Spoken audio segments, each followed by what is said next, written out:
नमस्कार, आप देख रहे हैं परफेक्ट 24 न्यूज़। मैं हूं सुदर्शन कुमार चौधरी।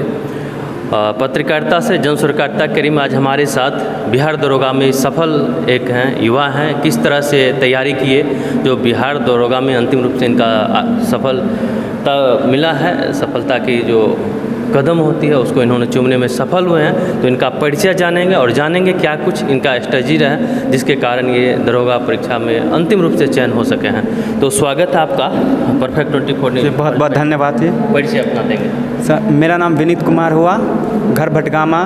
पिताजी का नाम श्री शंकर महतो है, माताजी का नाम इंदिरा देवी। प्रारंभिक शिक्षा मेरी गांव से ही प्रारंभ हुई है। 2014 में मेरा 10th कंप्लीट हुआ CH स्कूल दलसिंहसराय से। फिर CH स्कूल से ही इंटर भी कंप्लीट हो गया था। उसके बाद ग्रेजुएशन मेरा 2019 में RB कॉलेज दलसिंहसराय से कंप्लीट हुआ। ग्रेजुएशन कंप्लीट करने के बाद मैं कंपटीशन के क्षेत्र में आया और कंपटीशन विभिन्न एग्ज़ामों की तैयारी करने लगा। तैयारी करते करते बहुत सारे मैंने एग्ज़ाम दिए। रेलवे का एग्ज़ाम दिया, SSC का एग्ज़ाम दिया था, कुछ टाइम बैंक की भी तैयारी की। लेकिन फिर मुझे ये एहसास हुआ कि हम जिस फील्ड में जाना चाहते हैं वो मेरा ये इंटरेस्ट नहीं है। मेरा इंटरेस्ट बचपन से ही डिफेंस था, तो हमने सोचा कि डिफेंस से रिलेटेड कोई तैयारी करनी चाहिए। तो फिर हमें पता चला कि SI का वैकेंसी आया है, चलो उसी का तैयारी करते हैं और उसका तैयारी शुरू किया। तो लगभग 1 साल टाइम लगा। 1 साल कंप्लीट डेडिकेटेड होकर इसको दिए तो जाके सिलेक्शन हो गया। तैयारी करने का क्या कुछ तौर तरीका था, उसको साझा करेंगे? जी, तैयारी तो सभी लोग करते हैं, लेकिन उसमें से जितना पोस्ट होता है या फिर यूँ कहे कि कुछ लोग ही सेलेक्ट हो पाते हैं, तो उसका कुछ रीज़न होता है कि तैयारी करने का सबका तरीका अपना अपना अलग अलग होता है। जैसे अगर मेरा तैयारी करने का तरीका रहा तो सब लोग जैसे कुछ बुक्स होते हैं सब लोग पढ़ते हैं। मैं भी 1-2 या 2-3 बुक पढ़ा, लेकिन तरीका ये था कि जैसे कि अगर आप लोग कुछ आज पढ़ रहे हैं कोई चीज़, अगर उसको 10 दिन 20 दिन अगर नहीं पढ़ते हैं तो ऑटोमेटिक भूल जाइएगा। अगर वही जो आज पढ़ लिए अगर कल उसको रिवाइज़ कर लेते हैं तो सारा चीज़ आपको रिवीज़न हो जाएगा और याद भी हो जाएगा। अगर किसी से भी मतलब अगर जब बहुत सारे लोग IAS IPS बनते हैं, उनका भी कहना है कि किसी भी एग्ज़ाम को क्रैक करने का तरीका होता है कि आप उसको उस पर जो टाइम दे रहे हैं वो किस तरह का टाइम दे रहे हैं। कभी कभी होता है कि बहुत सारे लोग 14 घंटा 15 घंटा पढ़ते हैं लेकिन फिर भी रिज़ल्ट नहीं हो पाता है। तो मैं उतना टाइम नहीं देता था, 7-8 घंटे नॉर्मली डेली पढ़ पाता था। तरीका ये था कि जो मैं चीज़ आज पढ़ लिया हूँ कल उसको निश्चित रूप से रिवाइज़ करता था। कल रिवाइज़ करने के बाद उसके बाद फिर कल रिवाइज़ हो गया, फिर नया चीज़ कुछ पढ़ता था। पढ़ने के बाद कि उसके नेक्स्ट डे क्या पढ़ना है उसकी भी प्लानिंग कर लेता था।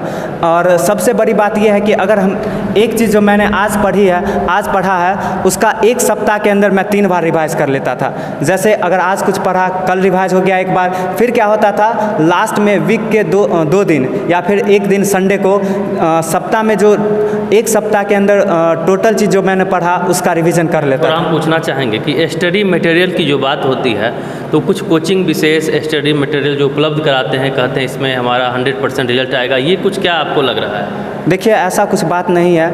कौन से बुक से स्टडी किए हैं आप? बहुत सारे कोचिंग संस्थान होते हैं अपना कोचिंग का प्रचार करने के लिए या फिर अपना कोचिंग का रेपुटेशन बनाने के लिए बहुत सारे बुक निकालते हैं और बोलते हैं कि आप इस बुक को फॉलो कीजिए। तो चलेगा, वो भी बुक चलेगा, डिपेंड करता है कि आप किस तरह से पढ़ रहे हैं और कितना दे रहे हैं। तो मैं किसी कोचिंग को फॉलो नहीं किया, ना किसी कोचिंग के स्टडी मटेरियल को लिया। मैंने सेल्फ स्टडी किया और ग्रुप डिस्कशन ज्वाइन की थी।